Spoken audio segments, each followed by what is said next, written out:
भगवती संभव असा भगवती संभव करणारा सिंदूर असून हे वैकुंठ अधिपती वैष्णव नारायण नारायणा संभाळ संभाळ तुझं वैकुंठ सर्व शक्ती तुझ्या वैकुंठावर आक्रमण करतोय आक्रमण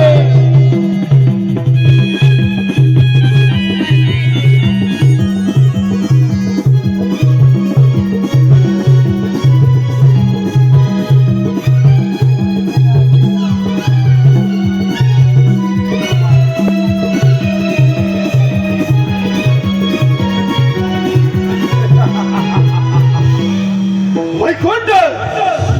विष्णू देवाचा वैकुंठ या सेंदुरासुराच्या अधिपत्याखाली येणार हे वैकुंठ अधिपती विष्णू नारायण नारायणा तुझे वैकुंठ सोडण्यातून प्रस्थान कर हीच तुला अंतिम चेतावणी आता स्वागतम शुभ स्वागतम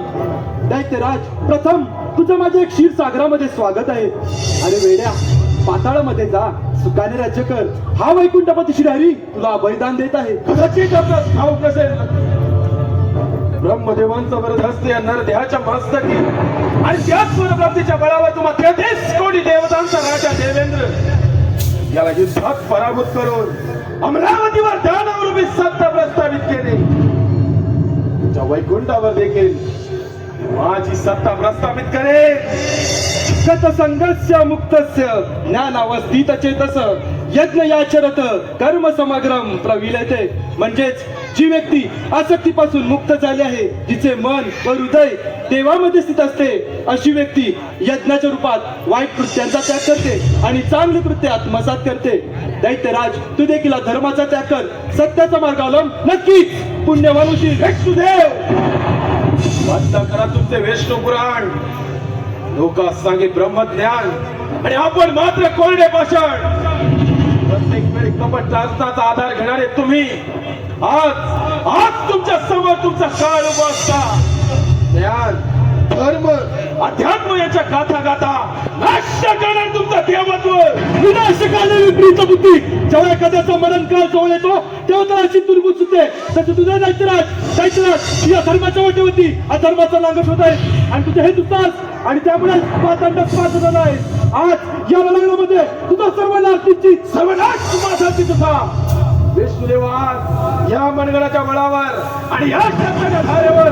माझ्या सर्व शक्तीशी तुला नेस्त नाबूद करेल आक्रमण नाही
वैकुंठाचाही स्वामी झाला सिंदूरासूर.